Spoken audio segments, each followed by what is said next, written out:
Hi everybody, my name's Eli. I'm Jason. I'm Caden. I'm Jaden. And we are the Yahoo and the Torah channel. These are the letters of Brother Shaul. And we are in Corinthians right now. And we are trying to be Bereans. We are trying to figure out if Brother Shaul was leading people away from the Torah or leading people to the Torah. And we say that because we know of at least 65,000 different denominations that all believe that the Brother Shaul has freed them from the laws, statutes, and commands of our Creator. And there's no such thing. We don't have that. In everywhere, all the letters, everything that we have of his, it doesn't quite say this. You have to read and you have to really get into the details of this. And the Christians have taken this and they have gone completely berserk. They believe that Paul has freed them from the law. And that is a mistake. It is a soul-wrenching, soul-losing, soul-demising mistake. And we should not be thinking like this. We need to covet. We need to covet the laws, statutes, and commands of our Creator, and we need to hold them for all times. And I'm sorry, that was my dogs. We have 10 pit bulls. They're all unleashed, and they just do crazy things. We'd never be able to record if we stopped for every time they did crazy things. So these are the laws of Paul, and there are laws of Paul because in Timothy and Titus, we have found laws of Paul. In fact, Brother Shaul qualifies a widow to be 60 years old. And he also tells a woman that they shouldn't speak, then they should not teach. And these are things that are not in the Torah. And what we have to understand is Brother Shaul was a real Pharisee. And for those of you who do not know, Pharisees were not law keepers. Pharisees were people that were outside of the law, statutes, and commands of our Creator. And they have another 25 books or more that they keep. It's called the Talmud. And it's very evil in the sight of our Creator. It is not the words of our Creator. Deuteronomy 4:2 is very clear. We need to protect. We need to protect we can't add to them. We can't take to them. We can't take away from the Torah. And if we are doing that, we are not guarding the laws, statutes, and commands of our Creator, which are told to us over 53 times in the Torah itself. All right, gentlemen, how you doing? Good. You guys ready for this? Yeah. Jade, you ready? Yeah. You full now? Yeah. Kind of, sort of? Sick there? Uncomfortably full. Uncomfortably full. All right, so a couple things I want to go over real quick are some comments from Brother Glenn on the last Brother Shaul thing. This is what he says. Shaul, and so he's talking about, let's see, we were in verses 19 to 23. This is what he says. We'll have to figure out what he's actually talking about. Shaul sums it up, verses 19 to 23, by saying that he does all this for the sake of the gospel. Paul is crystal clear in his motivations. He exists to serve Yahuwah, God, by serving the mission he has been given to win as many possible to faith in Christ. He places greater value on the mission than on any claim of his personal right and freedoms. Those sacrifices are costly, but they are worth the benefits. Okay, so that's one piece. I'm not exactly sure what he's replying to on that. Another one is, he says, idol worship is an extremely serious sin. Paul reminds the Christians in idol-saturated Corinth that of that by referring to the history of the Israelites who wandered in the wilderness. Though blessed by Yah, they worship false idols. God killed many of them for it. Paul commands his readers to flee from idol worship. To participate in idol worship in any way is to participate with demons. God always provides some way to avoid sin, so they must avoid giving anyone the idea that they approve of idol worship, even by knowingly eating food offered to idols. Their first question must always be, will this glorify Yah? Okay, I still don't know why he uses the word God in that, but he's very educated. So God is a surtitle, and that is not the name of our Creator. It's Yahuwah. Okay, here it is. In verse 4 in chapter 11, Paul has two ideas in mind. First of all, Christians need to place Christ at the top of their spiritual authority. Second, it's dishonorable for Christians to send mixed signals about things like gender through their choice of clothing and hairstyles. Okay, does that clear up anything for us? Yeah, I think so. I think that's where we're leaning towards. Where Yeah, I think men that's like women, women look like men. yeah, and so that is some stuff on the last couple chapters that we did, and we are currently in 12, and this thing is going very slow. Okay. And so for anyone, if we have interruptions with the dogs, we apologize. If you hear our roof, we apologize. We don't have like ceilings or anything in this our house, and so it's a tin roof and it's the outside, and so it's basically Yah sending down sounds and stuff of that nature, or nature doing it, which is Yah. Okay, so here we go. 1 Corinthians 12. Everyone ready? Yep. Now concerning spiritual gifts, brethren, I would not have you ignorant. Ye know that ye were of the other nations carried away unto these dumb idols, even as ye were led. Wherefore I give you to understand that no man speaking by the Ruach Elohim calls Yahushua accursed, and that no man can say that Yahuwah is Yahusha, but by the Ruach HaKodesh. Okay, did they screw that up? Oh yeah. It says, and no one is able to say that Yehoshua is Adon except by the Ruach HaKodesh. Yeah, and so this, I'm sorry guys, this is actually a terrible translation by Dr. Stephen Pidgeon and the Sefer Group, and why you should absolutely never ever buy a Sefer. I put that in green, is that green? Yeah. I put that in green because I have to go through another one and expose these guys for doing great evil, and all of their scriptures didn't used to say this. What is the correct translation on this, guys? Therefore, I make known to you that no one speaking by the Ruach of Elohim says Yehoshua is accursed, and no one is able to say that Yehoshua is Adon except by the Ruach HaKodesh. Yeah, wow. He completely botched this.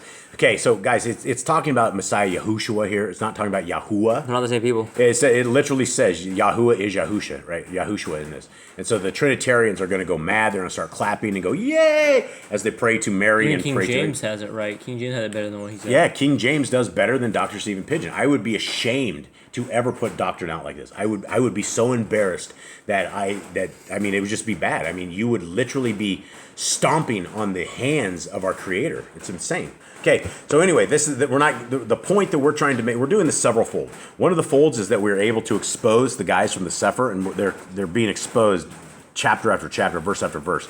Okay, and the second thing is to make sure that we are understanding if Paul says that we should not keep the law, or if we should keep the law. And to this point, he's never said that the law is dead. He's never ever said that. So if your doctrine says that, it is incorrect. And so this is why we're trying to be Bereans and studies show ourselves approved. Okay, 4. Now there are diversities of gifts, but the same Ruach. And there are differences of administrations, but the same Yahuwah. And again, this is just pretty sick. The same Adon talking about Yehoshua. Yeah. So that word right there, guys, Yahuwah it's Yahushua. It's the Adon. It's the Lord. Capital L, capital O, capital R, capital D. And that's what it should be. And so this makes it really hard to teach out of, and Dr. Stephen Pidgeon should be very embarrassed about this. 6. And there are diversities of operations, but it is the same Elohim which works all in all. Okay, did he get that? Yeah, that's actually right. He finally got one right. But the manifestation of the Ruach is given to every man to profit withal. For to one is given by the Ruach the word of wisdom, to another the word the word of knowledge by the same Ruach. To another faith is by the same Ruach. To another the gifts of healing by the same Ruach. Okay, what's going on here? Basically, there's one Ruach that gives you different kinds of things. Some get wisdom, some people get wisdom, some people get healing power, some people get knowledge. It's just they get chosen for different special gifts. Yeah, but I think the Ruach of wisdom is something different. Right, but the Ruach HaKodesh bestows them with that kind of that spirit. Yeah, so is that? So he's saying that there are different kind of services but they all fall under Yahushua. Everyone has a different gift. Everyone is blessed with something different. He's trying to get across the point here that they need to basically use these gifts for the Adon, Yahushua, as a good thing and as a blessing to the people. Because some are bestowed with different things. Everyone has their own different abilities. No one is the same. Everyone's unique. And he's saying we all need to use everything we've been given to the best of our abilities to Yahushua. And when it says Ruach, what is it? There's different Ruachs. And so this one is like the word of wisdom. For one is given by the Ruach. It doesn't say which kind of Ruach this is, right? I think it's the Ruach HaKodesh, because above he was talking about the Ruach HaKodesh. Yeah, So I think it's the Ruach HaKodesh that gives out different spirits of abilities, or he just gives out different abilities. Yeah, and he is saying, and we know of several different Ruachs. We know there's a spirit of wisdom, there's a spirit of truth, there's a spirit of, what else, guys? There's a spirit of Guilt. Guilt's one of them. Guilt. jealousy. Yeah, there's a lot of them. Spirit of prophecy, spirit of healing, spirit of... And if we're talking about a spirit, we're talking about Yah, right? We're not talking about a ghost. We're not talking about anything else. We're talking about whatever it is, a quality of the power of Yah. And whether or not, whatever you call it, it's a set of Yah. Yah created it. It's his members, per se, is what this is. Okay. Let's see. Where are we at, gentlemen? We are on 10. Okay. To another, I'm going to start at 9. To another, faith by the same Ruach. To another, the gifts of healing by the same Ruach. To another, the working of miracles. To another, prophecy. To another, discerning of the Ruach. To another, diverse kinds of tongues. To another, the interpretation of tongues. But all these works with that one and the self same Ruach, dividing to every man severally as he will. What is he saying, folks? So basically, the Ruach chooses who gets what. You might end up with something special if you are a follower of Yahuwah. But you could also end up with different kinds of gifts. There's Right. things of that nature. So Yeah, he does it as he wants, right? He has a plan for you how he wants you to use it. He has a plan for who gets what. yeah. All right. So 12. Yep. For as the body is one and has many members, and all the members of that one body, being many, are one body, so also is Mashiach. He's talking about an ecclesia. He's talking about a church, or his A church. group of people in Yahushua. Yeah, there's no such thing as churches. Yeah. Okay, 13. For by one Ruach we are all baptized into one body, whether we be Yahudim or of the other nations, whether we be bond or free, and have been all made to drink into one Ruach. That's just Yahweh. Yeah, mine says Yahweh, Greeks, basically, I think. Yahwehnites where at? Other nations, and I think that makes more sense as he's talking to the Greeks because he is talking to the people from Greece. NIV and KJV say Gentiles. Gentiles, right? And they'll always go with other nations, right? Because that's what the Gentiles are. Okay, 14. For the body is not one member, but many. If the foot shall say, because I am not the hand, I am not of the body, is it therefore not of the body? And if the ear shall say, because I am not the eye, I am not of the body, is it therefore not of the body? If the whole body were an eye, where were the hearing? If the whole were hearing, where were the smelling? But now has Elohim set the members, every one of them, in the body as it has pleased him. So basically, he's saying that everyone has a gift, everyone has a purpose, and it doesn't matter if your gift seems less in your own eyes. Yahuwah put you where he wants you for a reason. There's no reason that you should be angry with what you've been given. There's no reason you should be jealous of someone else, what they've been given, or want their position, because everyone has their different trials. Everyone goes through different things with their abilities, with what Yahuwah has given them. Everyone has their own struggles with it, and you don't see the struggles most of the times. You only see the outcome of things. All right. Do you have anything? No, he basically took what I said. Okay, 18. Or 19. 19. Okay, and if they were all one member, where were the body? But now are they many members, yet but one body. And the eye cannot say unto the hand, I have no need of you, nor again the head to the feet, I have no need of you. Nay, much more those members of the body which seem to be more feeble are necessary.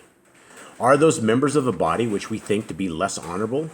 Upon these we bestow more abundant honor, and our uncomely parts have more abundant comeliness?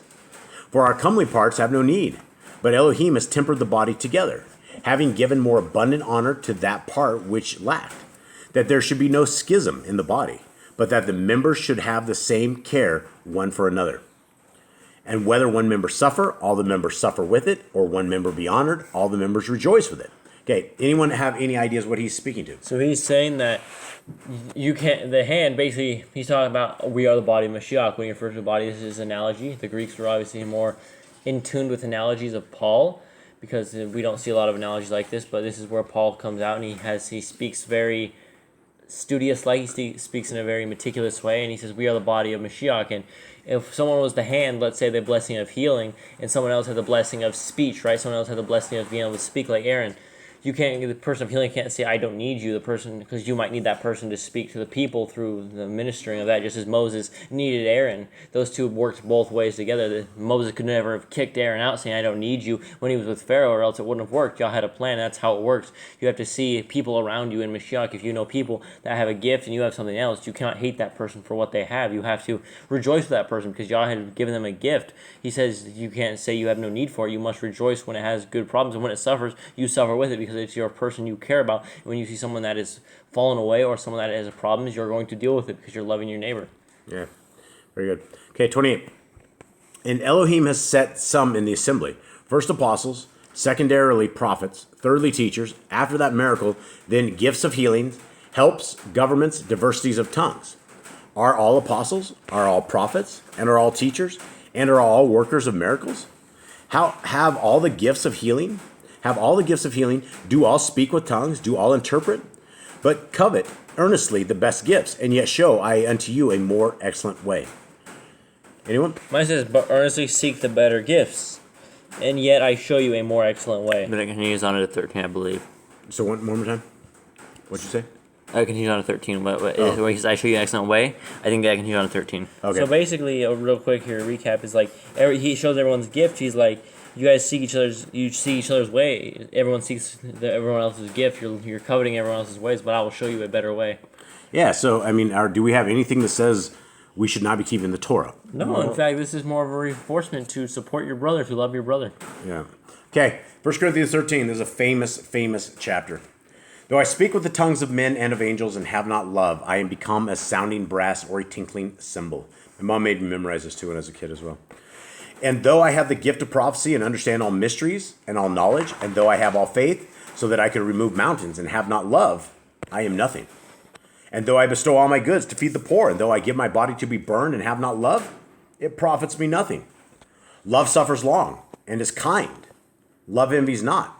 Love does not vaunt itself, is not puffed up, does not behave itself unseemly, seeks not her own, is not easily provoked, thinks no evil, rejoices not in iniquity, but rejoices in the truth, bears all things, believes all things, hopes all things, endures all things. Love never fails, but whether there be prophecies, they shall fail. Whether there be tongues, they shall cease. Whether there be knowledge, it shall vanish away. For we know in part, we prophesy in part. But when that which is perfect is come, then that which is in part shall be done away with. Okay, what do we got here, folks? So he's saying that you guys need love. Everything needs love. It doesn't matter how great you are. If you have love, it doesn't matter. It's worth nothing. Nothing's worth anything if you don't have love. If you have a great ability, you can heal people, but you don't do it in love, it means nothing. Yeah. Okay, 11. When I was a child, I spoke as a child. I understood as a child. I thought as a child. But when I became a man, I put away childish things. For now we see through a glass, darkly, but then face to face. Now I know in part, but then shall I know, even as I am known. And now abides faith, hope, love, these three. But the greatest of these is love. Is this going against the Torah at all? No. Nope, that's what it says, just to love Yahuwah and love our neighbor. Those are the top two commandments. Yeah, absolutely. So I don't think this chapter needs too much Explanation, basically. explanation. If you can do anything, but you don't do it in love, then it means nothing. Yeah. Follow after love, verse 1, and desire spiritual gifts, but rather that ye may prophesy.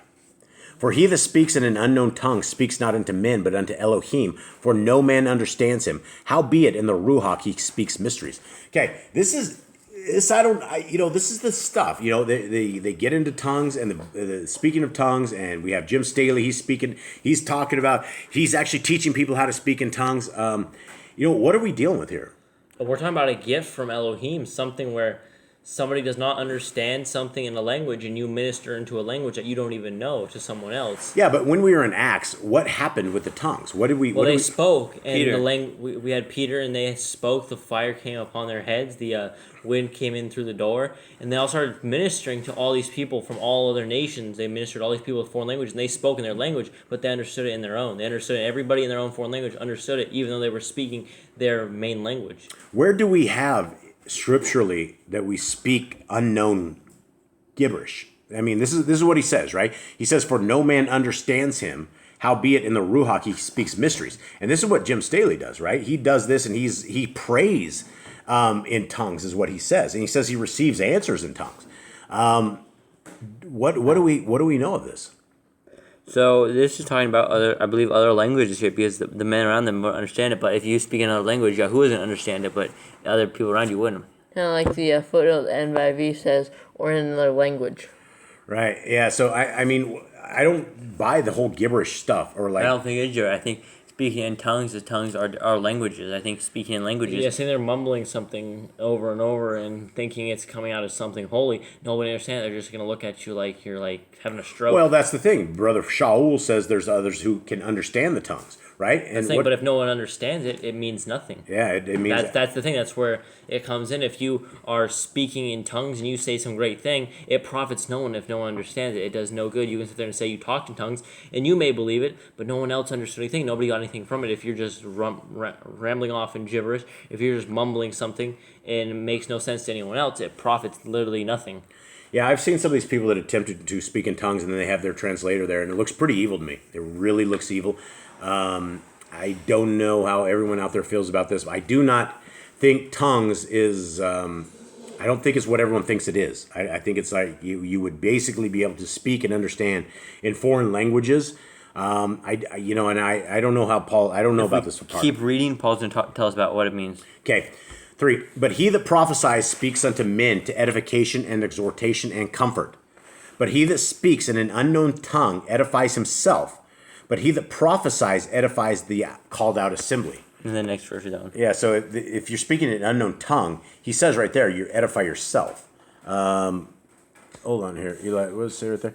Yeah, so I mean, if you don't want to be edifying yourself, right? You wants to build up the people around you. You want to build up your assembly. Yeah, you don't want to edify yourself. He said at the beginning of this, he'd rather have them be prophesying than speaking in tongues. Yeah, I'm not sold on the whole tongues thing, but anyway. 5. I would that ye all spoke with tongues, but rather that ye prophesied. Okay? For greater is he that prophesies than he that speaks with tongues, except he interpret, except that the called out assembly may receive edifying. Okay, and again, there's nothing in the Torah about this, right? Right. So he's talking about speaking other languages, I think. Yeah, I mean, he interprets it. You would interpret a holy language only Yahuwah understands. So I think he's talking about speaking in other languages. Yeah, I don't know. I don't find a lot of this is where I get into a little discomfort myself personally. Okay, 6. Now, brethren, if I come unto you speaking with tongues, what shall I profit you? Except I shall speak to you by revelation, or by knowledge, or by prophesying, or by doctrine. Right? So he says basically, if I come speaking gibberish and you have no idea, it means nothing. They can't change their ways. Yeah, and except he says, unless I'm speaking to you by revelation, or by knowledge, or by prophesying, or by doctrine. 7. And even things without life giving sound, whether pipe or kithara, except they give a distinction in the sounds, how shall it be known what is piped or harped, right? Yeah, so he's breaking down the thing right here. He's like you don't know what it is unless you can figure out what it means. Like, because with a flute, if a flute sounds like a violin, you think it's a violin speaking. Yeah, it makes no sense. I'm just not sold on tongues at all. 8. For if the shofar give an uncertain sound, who shall prepare himself to the battle? So likewise ye, except ye utter by the tongue words easy to be understood, how shall it be known what is spoken? For ye shall speak into the air. Well, I mean, he said earlier that people have a gift of understanding tongues. There's probably certain people. I mean, Kepha and his people all ended up with a moment where they all spoke in tongues. But they were speaking to other people in native languages. Right, they all spoke. They were able to speak and understand in a whole bunch of different languages around the people. Right. While still speaking their own. Right. I mean, if you're sitting here speaking in tongues, he says you're speaking into the air. Like there's nothing there, nobody there. Well, he said nobody can translate it. He says, this is why it's like, I'd rather have you prophesy or teach doctrine or something else than talk in tongues. If you're just speaking gibberish, you're just speaking in the air and nobody can interpret it. It's dangerous though. It's useless. Asking people to prophesy as well, because unless you are a prophet, what are you going to be prophesying? Is he asking that people pray for the gift of prophecy versus the gift of tongues or whatever? I don't know. So these are interesting things. Okay, 10. There are, it may be, so many kinds of voices in the world, and none of them is without signification. Therefore, if I know not the meaning of the voice, I shall be unto him that speaks a barbarian, and he that speaks shall be a barbarian unto me. Even so ye, forasmuch as ye are zealous of spiritual gifts, seek that ye may excel to the edifying of the called out assembly. Wherefore let him that speaks in an unknown tongue pray that he may interpret. For if I pray in an unknown tongue, my ruach prays, but my understanding is unfruitful. So, I mean, this kind of strikes down the whole people attempting to He says, mumble it. Guys, you speak in the air. It's not even to Yahuwah. You're just like, and if he doesn't understand what he's even saying, I mean, why wouldn't you speak to Yah in your native language? Right, because you don't understand what you're saying. You could be saying something, and Yahuwah would be like, I don't understand, man. You'd be speaking demon for all you know. I mean, and I know there's going to be a lot of people that are against us on this, but and it's just me. I don't know about you guys, but it's just me. The tongues are. But I think my final conclusion on this is if you're speaking in tongues, right, and everyone speaks the same language with you, and they don't understand it, and there's no one to interpret what you're saying, it does no good. It is useless. It bears no fruit to anyone. Yeah, if Peter started speaking gibberish, they probably would have started stoning him for like being like, Well, I thought sounding he- like a drunkard. They thought they were drunk already. Yeah, They already thought they were But the drunk. thing is, everyone else heard him. And see, if everyone didn't understand, if no one understood what he said, they would all been like, get out. Yeah, that's true. Okay, 15. What is it then? I will pray with the Ruach, and I will pray with the understanding also. I will sing with the Ruach, and I will sing with the understanding also. Else when you shall bless with the Ruach, how shall he that occupies the room of the unlearned say amen at your giving of thanks, seeing he understands not what you say? So, I mean, This could be another language, or this could be speaking gibberish. it could be. I mean, it would be very interesting. I mean, I don't know. Why would Yah give us yet another language? Why wouldn't we go back to Hebrew? Why wouldn't we all of a sudden start speaking Paleo Hebrew? And that's the real word of what we should be speaking. Well, I think this is the thing. I think there was a problem, and this is where the danger of making this doctrine is that there might have been a problem in Corinth where someone started mumbling, and he's like, oh, he's speaking in tongues, and everyone thought like something great happened, and he's like, here's the thing, guys, did you guys interpret it? Nobody gets it. Or do you understand it? What's really going on here? He goes, it bears no fruit. You need to be trying other things. Yeah, you guys may feel great about it. You may all feel blessed, and that's a wonderful thing. You may all be built up by it, but it meant nothing, and there was really nothing there. It was a false moment. Yeah. All right. For 17. For you truly give thanks well, but the other is not edified. I thank my Elohim. I speak with tongues more than ye all. Yet in the assembly I had rather speak 5 words with my understanding, that by my voice I might teach others also, than 10,000 words in an unknown language, an unknown tongue. Brethren, be not children in understanding. Howbeit in malice, but be ye children, but in understanding be men. In the precepts it is written, with other tongues and other lips will I speak unto this people, and yet for all that will they not hear me, says Yahuwah. This is in the Torah. It has been written. Okay. Wherefore tongues are for a sign, not for them that believe, but to them that believe not. But prophesying serves not for them that believe not, but for them which believe. Okay, what's it say? Okay. Sorry. We're having a little discussion here outside of this. Go. Okay, what does it mean? So basically, he's saying that in the Torah was written, with men of other tongues and other lips, I shall speak for this people, and even so they shall hear me, says Yahuwah. So basically, he's saying that he will speak through someone. They're like prophets. He will speak through someone, and they will understand it. And whatever language it is, he'll understand it. That is the gift of Yahuwah, of tongues. That is the gift of tongues. Yeah, and it says that it's to them that believe not, right? Yes. The sign for tongues is that it's basically to them that believe not. So Praying in tongues and teaching someone to pray in tongues is not possible It's according not- to this here, where it's a gift from Yahuwah. You can't be somehow teaching someone the gifts of Yahuwah, right? You can't be giving, if someone was a healer, like we see people like Yahushua, he was a great healer, right? And if someone started going up saying, let me teach you to heal people, here's like the magic words or something of that degree, it doesn't work. It means nothing, right? You're not healing anyone. It is by Yahuwah's power alone, by him willing this gift to you, that you have it. It's not something you can just like randomly be taught, or somebody can just give you this power unless it's through someone with the Ruach. yeah, I agree. All right, 23. If therefore the whole assembly comes together into one place, and all speak with tongues, and there come in those that are unlearned or unbelievers, will they not say that ye are mad? But if all prophesy, and there come in one that believes not, or one unlearned, he is convinced of all, he is judged of all. Okay? Basically, you're supposed to be in gibberish, sound like a crazy madman. Everyone's going to judge you. Everyone's going to be like, what is this man saying? Well, he's saying if you have an outsider that comes into your assembly and you're all sitting there speaking in something, And he doesn't understand it, he's going to call you mad. yeah, he's gonna say this. I'm out of here. This is crazy talk. Okay, 25. And thus are the secrets of his heart made manifest. And so falling down on his face, he will worship Elohim and report that the Elohim of truth is in you. How is it then, brethren, when ye come together, every one of you has a psalm, has a doctrine, has a tongue, has a revelation, has an interpretation? Let all things be done unto edifying. Okay, what is this in? He's saying that everyone has a tongue, everyone has teaching and revelations, as everything needs to be done for upbuilding of people. We need to build up the people. Everyone needs to be encouraged in the faith. Right. Okay, again, we always have dogs. They're about to unleash it. Let's see if we can get through this. Okay, 27. If any man speak in an unknown tongue, let it be by 2, or at the most by 3, and that by course let one interpret. So basically, he's saying if somehow if people can speak in tongues, he's saying let at least be 2 or 3 people that speak in tongues, and let someone at least be there to interpret so they understand it. Yeah, and I mean that's really, really crazy. And That goes over the Jim Staley stuff, man. He has the guy that's a professional interpreter and teaches people how to How to speak bring in tongues. language and Yeah, that's really, when I talk about it like that, it really sounds demonic. It is so. I think people that go and try and teach people to speak in tongues, or think they can give this gift to people by teaching them, by making a huge group, making a huge seminar on it, I think they need to be rebuked. Yeah, they should. Okay, 28. But if there be no interpreter, let him keep silence in the assembly, and let him speak to himself and to Elohim.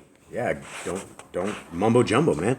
Let the prophet speak 2 or 3, and let the other judge. If anything be revealed to another that sits by, let the first hold his peace. For ye may all prophesy one by one, that all may learn and all may be comforted. And the ruach of the prophets are subject to the prophets. For Elohim is not the author of confusion, but of peace, as in all assemblies of the Kadeshim. Let your women keep silent in the called out assemblies, for it is not permitted unto them to speak, but they are commanded to be in obedience, as also says the law. All right, so there we go. The law does not say a woman needs to. So we still got some Judaism. This is the first part of this that is not correct. All right, is there a footnote on that? There's no. Genesis 3:16. Let me see what it says. All right, read that. I'm getting there. Just give me a quick second. Let your women keep silent in the called out assemblies. What call? Let's see what that says. You said Genesis what? All right, what's 3:16? 3:16 says, "To whom he said, I greatly increase your sorrow and your conception, bring forth children, and your desires for your husband, and he rules over you." Yeah, that does not say to keep quiet. silent in the assemblies. That doesn't say anything like that. Yeah, no. And he says, "For it is not permitted unto them to speak." That doesn't say that anywhere. That's another law of Paul. This is a law of Paul. This is not in the Torah. We're doing so good. We were doing really, really good up for a little while. He's still got some Judaism in it, it seems. He's still got like something where... That's the Judaism thing. They don't want the women speaking, and they don't let them speak out in public. That's what they do, man. The women are second class citizens, and I'm not saying that women should be able to like usurp her man or something of the sort. Paul clearly says, "Let your women keep silent in the called out assemblies," and there is no law, statute, and command that says this. We don't have that. We also had Miriam and we also had Deborah that were both great people of Yah, and they were allowed to both of them kind of rule over Israel. Miriam in her own little way, and Deborah, and as a judge, was one of the rulers of Israel. So Yahuwah has nothing with women being silent. He almost encourages women to, if they have something to teach or they have some sort of something. And Miriam was a prophetess, Miriam right? also a so prophetess. if she was to keep silent in the called out assembly, she would have never said where she came up with prophecy, right? Because that's what he's saying. So this is incorrect, and this is what we are seeking. This is what we're trying to find right here. Okay, 35. And if they will learn anything, let them ask their men at home, for it is a shame for women to speak in the assembly. So this is just Judaism. This is all Judaism, guys. This is where Paul still has Judaism, and this is where he speaks in Galatians saying he was still in Judaism. So this... Yeah, so these will actually go into another list that we have about Paul's making sure women are silent. Okay, 36. What came the word of Elohim out from you, or came it unto you only? If any man think himself to be a prophet or spiritual, let him acknowledge that the things that I write unto you are the commandments of Yahuwah. The add-on. Oh, wow. Okay, so that's not good there. We might have to pause. It sounds like these dogs are going a little crazy here. Let me see if we're going to contain them or not. Okay, and that didn't do that. So this is the add-on. This one is wrong. Okay, let me pause real quick. Let me pause. I'll be right back. All right, dogs are content. Sorry, folks. That's just the way it goes here. Okay, so anyway, this is that is incorrect. The commandments of it's Messiah Yahushua, right? On 37. The commandments of the Yahushua. Lord. There's yet another bad translation by Dr. Stephen Pigeon. Okay, 38. But if any man be ignorant, let him be ignorant. Wherefore, brethren, covet to prophesy and forbid not to speak with tongues. Let all things be done decently and in order. Okay, we don't have any commandment. This sounds like another commandment. Forbid not to speak in tongues. This is another commandment. We don't have anything of the sort. Yeah, he said don't let people... We don't have anything in the Torah about tongues. Yeah. And so this is I'm going to add this one as well into the laws of Shaul because we don't have anything like this. We've never heard this before. And this is adding to or taking away from the Torah because we don't have anything like this, right? I mean, no, this is the first time I ever heard of anyone saying let people speak covet in to tongues. prophesy and forbid not to speak with tongues. So that would, right there, that is a command, and people will get themselves in a lot of trouble because they'll have all these people doing mumbo jumbo stuff, and nobody understands what they're doing. Well, here's what the thing was. I think with Corinth is that people were like, because he knows where people go, right? He's been teaching people for a very long time. He's been doing this, and he's like, don't speak in tongues unless there's people who interpret it. And he goes, but I think this is where he's like, they're gonna say anyone that comes down there like, no, you don't have tongues, go away. And he's like, but don't forbid people. If people actually have it, let people have it. Yeah. I think he's what he's trying to get the point across here. Yeah, I agree, but it's still he's still making a commandment, right? Forbid not to speak in tongues, and we don't have that in the Torah. So this is sketchy to me. Okay, 40. Let all things be done decently and in order. Okay, let's continue on. 2 chapters left and we're done. Okay. Moreover, brethren, I declare unto you the Besorah, which I preached unto you, which also ye have received, and wherein ye stand, by which also ye are saved, if ye keep in memory what I preached unto you, unless ye have believed in vain. For I delivered unto you first of all that which I also received, how that Mashiach died for our sins according to the Scriptures, and that he was buried, and that he rose again the third day according to the Scriptures, and that he was seen of Kepha, then of the 12. Which 12? The disciples. Right, but he's seen of Kepha, Right, so then of the 12. Kepha saw him first. Remember when they were walking Right, back but and there they was said, Judas is gone. Where's the other ones? So we're down to Miriam. we're down to 11. Miriam? Did we count Miriam? Did Marion count? Because I mean, She always hung out with them. I feel like she was one of the disciples. So I mean, here's the band has been broken up, right? Judas is no longer there, right? Judas is no longer there. He's swinging in the wind somewhere. He might have forgot that there was a missing number at that point. Even when he was writing this, he might have had like a. I wonder who the 12 were. like- It must have been It had to be Miriam. Because Miriam always hung out with them. And she went Magdalene, out. though. She went around with them. Mary and Miriam, both mother and Yeah, the mother, Magdalene was with them more. right. I think he knew Kepha the best. He mentions him a lot more. I was just curious who the 12 are. I mean, it's. Oops, I was trying to look at footnote here. Cephas, that's Peter. That is Peter. Yes, I know that. Thank you. Okay, 6. After that, he was seen of above 500 brethren at once, of whom the greater part remain unto this present, but some are fallen asleep. After that, he was seen of Yaakov, then of all the apostles. Okay, what does this mean, to Yaakov and all the apostles? He already saw them of the 12. Why is he repeating this? No, he says like 500 and like the rest of the emissaries that were collected during the time. The rest of the people he had taught All the everything. rest of the other apostles, Yeah, all the not others. not the 11 left. Not the 11 left. the original Right. group of Okay. people. 8. And last of all, he was seen of me also, as of one born out of due time. And this is only by Paul's own account. I mean, there was maybe one other witness, but I mean, that's the thing about all those other apostles. They were seen by hundreds of people. Yahushua was accounts. the real deal, multiple accounts. All we have of Brother Shaul is his own account of this, right? And him going blind. He says Messiah Yahushua talked to him.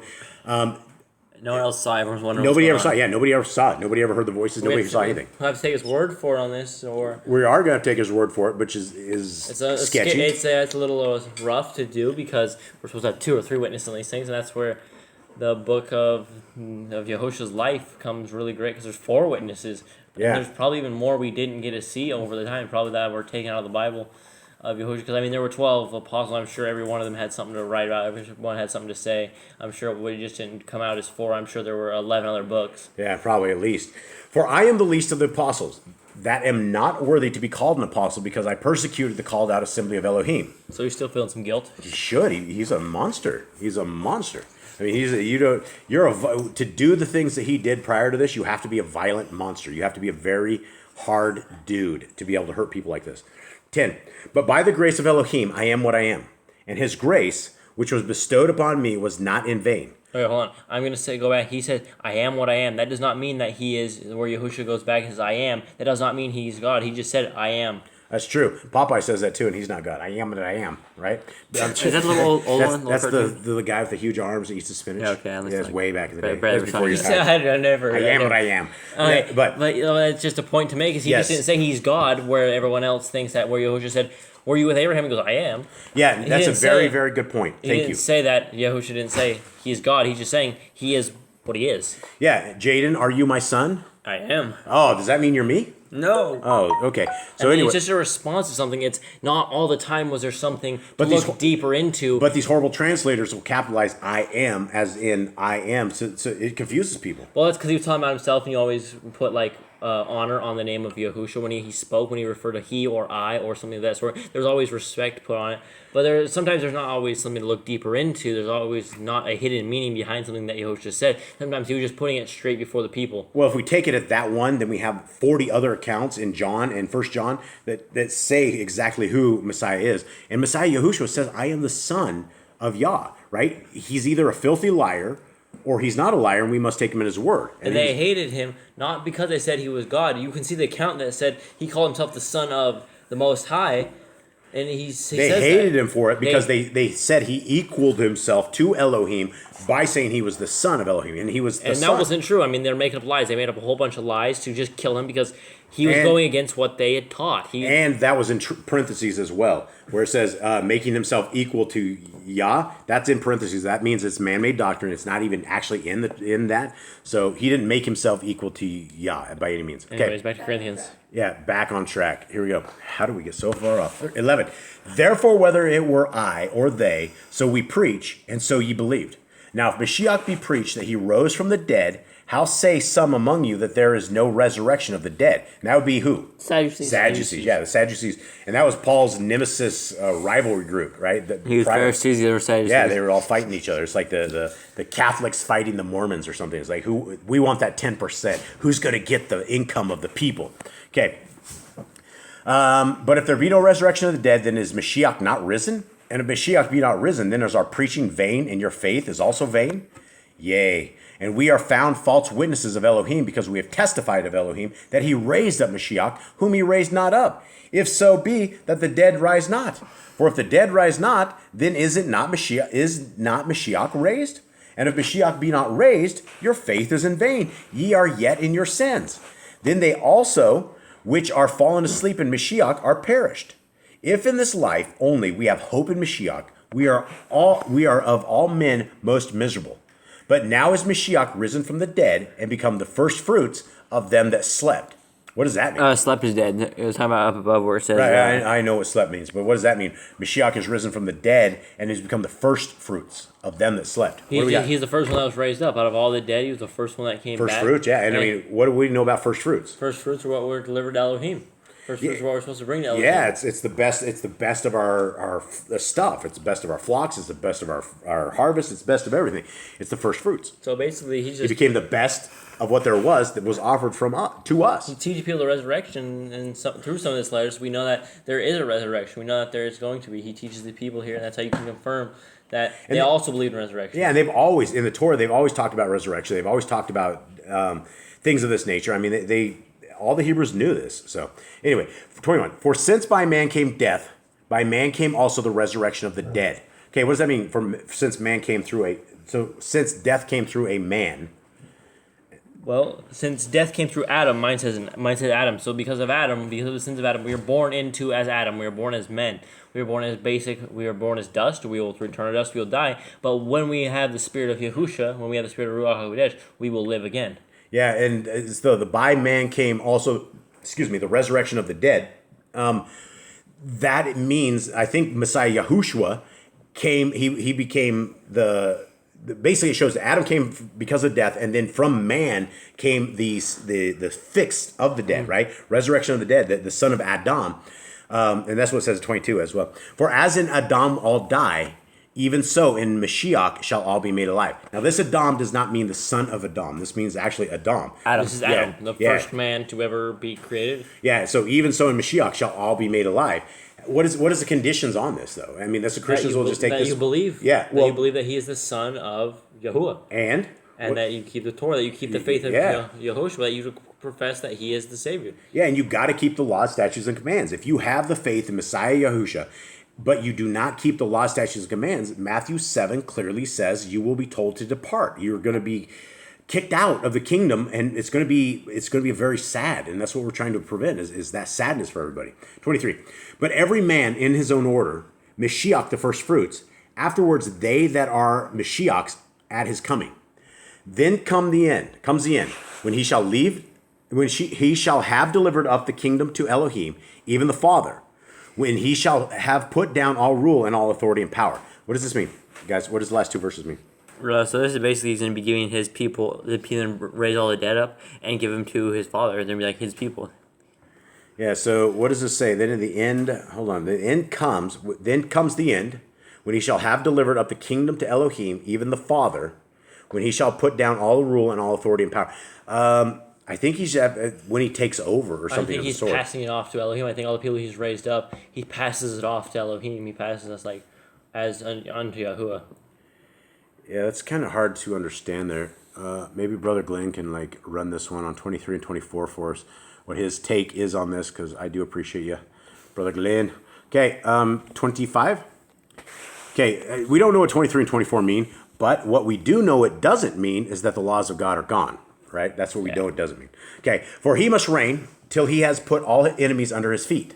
The last enemy that shall be destroyed is death, for he has put all things under his feet.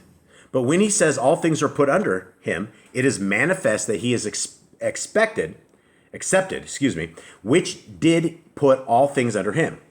This is hard reading. Here, let me read that on mine. Yeah. For he has put all under his feet. But when he says all are put under him, it is clear that he who put all under him is expected. He's quoting Psalms, by the way. Okay, Psalms 8:6 is what he's quoting. Anyone, Jay, do you have anything on this? Not really. It's kind of, I don't know exactly what he's talking about. I mean, I think he's just giving I it. think he's saying that Everyone- So he said, first, the verse above that, the last enemy shall be destroyed is death. The last enemy. And so how do we, what does he mean by death is destroyed? it means that there will be no more death. In the kingdom, we won't die anymore, right? We live on for, I guess, eternity for a hell. So are we talking about Yahushua or are we talking about Yahuwah? We are talking about, I believe this is Yahuwah. I believe this is Yahuwah. Okay. Eli. 23. Yeah, Nicole wants him to read something. Read it. Okay, so 23 in the Amplified says, but each in his own rank and turn, Mashiach is the first fruits, and those who are Mashiach's own will be resurrected at his coming. Okay. After that comes the end, the completion, when he delivers over the kingdom to Elohim, the Father, after rendering inoperative and abolishing every other rule and every authority and power. All right, so that makes sense. Yeah, so basically Mashiach's going to come and save us. He's going to come and deal with all these evil people that are out there, and then he's going to basically show, look, here's your kingdom, right? And then 25. For Mashiach must be king and reign until he has put all his enemies under his feet. So that is, that's interesting stuff right there. Let's quickly talk about this. We have a little bit of extra time here. This is kingdom time, right? This is when Mashiach is ruling. This is when we could very well be in the kingdom with him, right? So, I mean, we know that the 1,000 years the Messiah is here, that reigns, the 1,000-year reign, the people have gone mad, right? The world is still completely wacky. The evil has gone completely out of control wacky. And it's something that when the world is so jacked up, I see somewhere the second Exodus is coming, right? That we may literally be soldiers in the army of Yahushua. And I think it's interesting because he says, for he must reign till he has put all enemies under his feet, right? So he's going to be there reigning for us as he's destroying all the people around him, right? Can you imagine that? Can you imagine being on this team and being part of this, right? Possibly the 144 for the youngsters here. I wouldn't qualify for the 144. I don't qualify. But it would be interesting. And so, all right. Anyone have anything? No. Okay. You got it? Where are we at? 28. 28. And when all things shall be subdued unto him, then shall the Son also himself be subject unto him that put all things under him, that Elohim may be all in all. Okay, what does that say? All right, he says that everything will be under Yahushua. Yahushua will be over all the things that Yahuwah puts him in front of, and Elohim will be the head of everything. Yeah, he will. Yeah, so the Son is under the Dad, right? Right, but then Yahushua, basically, it's in almost a military fashion. We have the general, and I think it's the sergeant, and the sergeant's over the rest. Way down there. I don't know. It's something like Sorry, that. Brother Glenn. I apologize, but Sergeant's 3 layers up. We have private, second class. No, corporal's way up there. Sergeant, it goes up there. Don't ask us. We're not school. We're not military people. But you get the point. There's a boss and there's a manager. Yeah. All we know is like Yashrael. We know the military of Yah, right? The 12 tribes of Yisrael. We have Moses and then Joshua, basically. Yeah, that's it. All right, 29. Else what shall they do which are all baptized for the dead? If the dead rise not at all, why are they then baptized for the dead? All right, is anyone quoting this? Why are we baptizing for the dead? Who's doing this? Baptizing Yehoshua. If Yehoshua's dead, then you're baptizing for no reason. Okay, because this is what the Mormons do. The Mormons literally will have a list. They do everything for the dead. Yeah, well, they have a list of everybody. You will go to this little creepy Mormon temple, and you will get in your holy garments, and you will go and take a guy's name, and I will baptize for John Smith. And you'll like take on John Smith. Imagine what kind of demonology. It's creepy. It's really creepy. Way creepy. It's very creepy but Paul's saying here, if Yehoshua did not rise back up, why would we be immersing in his name, right? Why would we be immersing for him to be a part of this thing if he was dead. It'd make no sense. We're just baptizing for a dead dude. Yeah. And why stand we in jeopardy every hour? I protest by your rejoicing, which I have Mashiach Yahushua, our Adonai, I die daily. If after the manner of men I have fought with beasts at Ephesus, what does it advantage me if the dead rise not? Let us eat and drink, for tomorrow we die. Oh, great. That's what the Christians say. Isaiah 22, Eat, drink, and be 13. merry, for tomorrow we shall die. Isaiah 22:13. He says he dies every day. I don't know, man. He's basically saying that he goes through struggles, right? He considers himself dead, right? He considers himself to be ready to die at all times because he knows that salvation is coming. Well, NIV has a little different thing. Let's take that. If I fought wild beasts in Ephesus with no more than human hopes, what have I gained? If the dead are not raised, let us eat, drink, and die. Let us eat and drink, for tomorrow we die. So basically, he's saying if there's no hope in resurrection, let's just live it up. He says, Yeah, live it up. basically, Yeah. if we're just gonna die and there's nothing afterwards, we're just into a Cheers to black your bacon void bits. and sleep forever. He's like, there was no point. There would be no point in any of this. All right, 33. Be not deceived. Evil communications corrupt good manners. Awake to righteousness and sin not. For some have the knowledge of Elohim. I speak this to your shame. But some men will say, how are the dead raised up? And with what body do they come? You fool, that which you sow is not quickened, except it die. Okay, how come we're saying you fool when Mine says I said, you senseless one. you senseless one? Ivy says, how foolish. Yeah, how foolish. And so you fool, I mean, that he would be breaking a commandment of Messiah Yahushua right there when he talks about saying that. Okay, be careful with the dog's head. Okay. All right, where are we at here, gentlemen? Everyone? we're at On 37, or 37, yeah. 37. Okay. And that which you sow not that body that shall be. You sow not that body that shall be. Wow, that's tough. It says, and as what you sow, you do not sow the body which is to be. And that piece way better. Okay, when you sow, you do not plant the body that will be, but just a seed, perhaps of wheat or of something else. Wow, these guys, it's so hard to understand this stuff. We need like 10 different versions to get to the bottom of this. Okay, 38. But Elohim gives it a body as it has pleased him, and to every seed his own body. All flesh is not the same flesh, but there is one kind of flesh of men, another flesh of beasts, another of fish, and another of birds. There are also celestial bodies and bodies terrestrial, but the glory of the celestial is one, and the glory of the terrestrial is another. Anyone want to take a stab at that? Basically, it said each everything will have its different kind of bodies. We get flesh bodies of men. The birds get their flesh bodies. Earth has its bodies, and heaven shall. And the angels have their own bodies. Yeah, I think it's talking about all the like different kinds of creations. Yeah. Is that what he's talking about? Amplified says, there are heavenly bodies, sun, moon, stars, and there are earthly bodies, men, animals, and plants, but the beauty and the glory of the heavenly bodies of one kind, while the beauty and glory of earthly bodies is a different kind.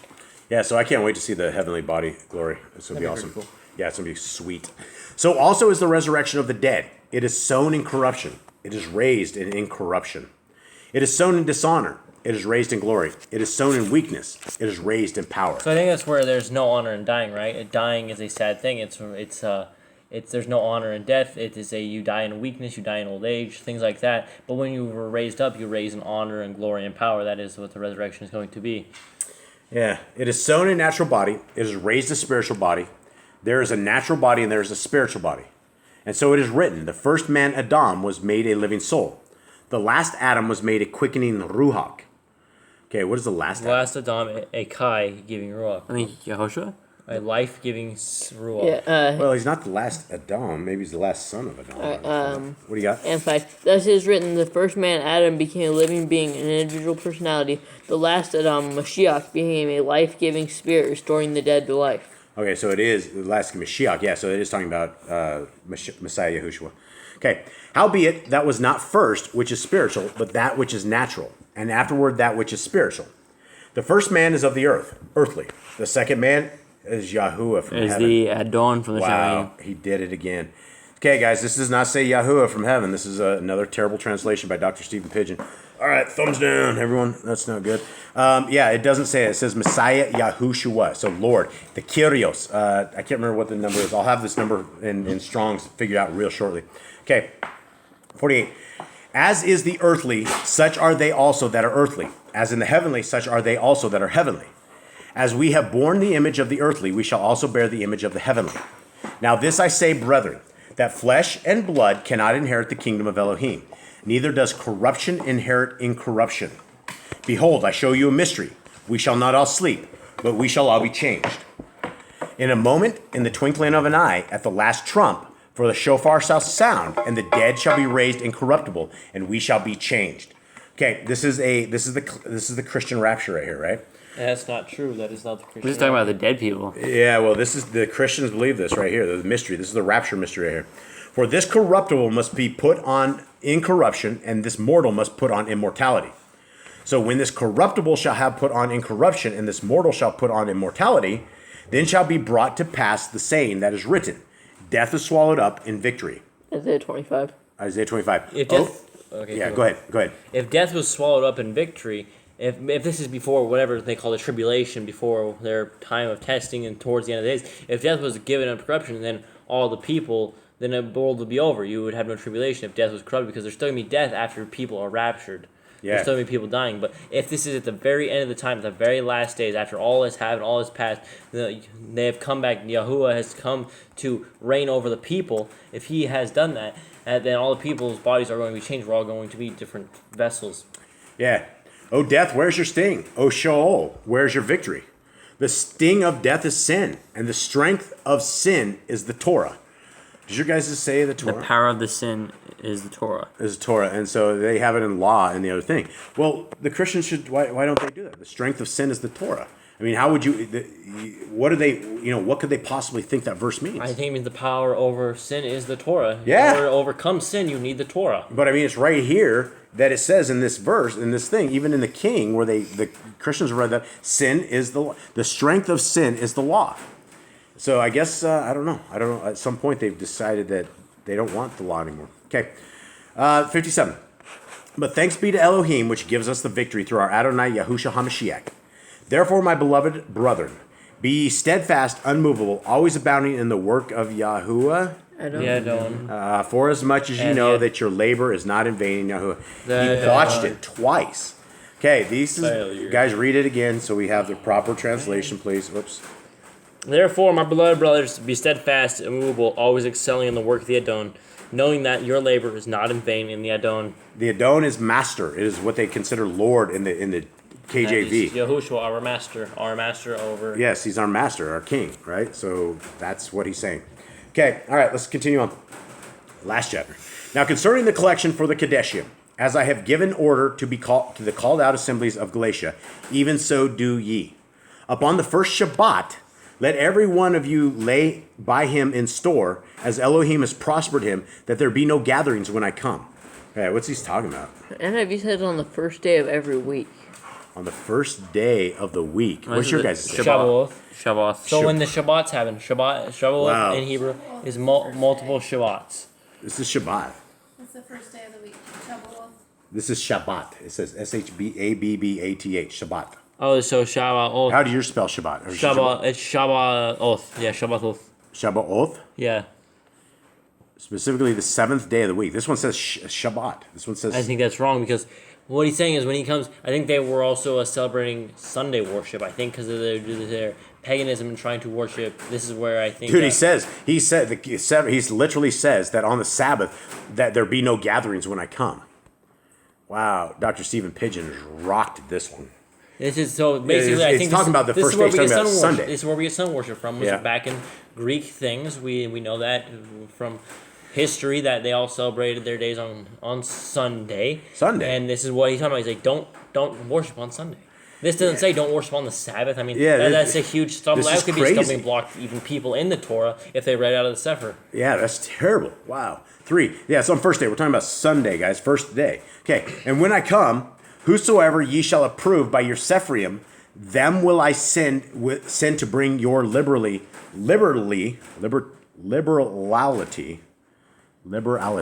into Jerusalem. Okay, what is that? What did you guys say? Okay, let me go with 4 real quick. And if it be meet that I go also, they shall go with me. Okay, excuse me. And when I come, whomever you approve by your letters, I shall send to bear your gift to Jerusalem. So basically, I think this is during the feast days. This is during the feast when the men appear before Elohim. He's going to basically bring the sacrifice to Jerusalem to appear before Yahuwah.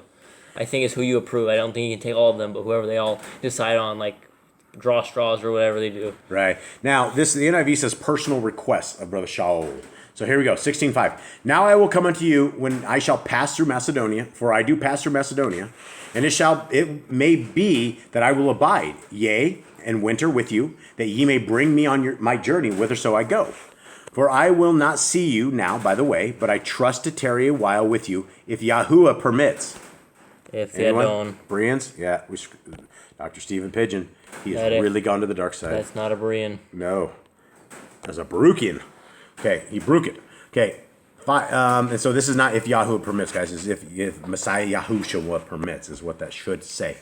But I will tarry at Ephesus until the feast of Shavuot for a great. Okay, so hold on, right? He just, We're talking about feast time. He's talking about feast time. Wait, the Christians say there's no feast. Why if their God Shaul was keeping this feast, why didn't they keep it? Aren't they leading by example? What does it say in the other books, the English versions? But I will stay on Ephesus until Pentecost. So they changed the word Pentecost. Wait, Pentecost and Shavuot, is that right? Yeah. Oh yeah, that's right. Shavuot. Yeah. So I mean, that's just. But that's not a. That's I don't know where that word came from. Pentecost. I think it's Jewish, I believe. Is it? I think it's Pentecost Jewish. I'm pretty No, sure. I think it's Shavuot the English word for Pentecost.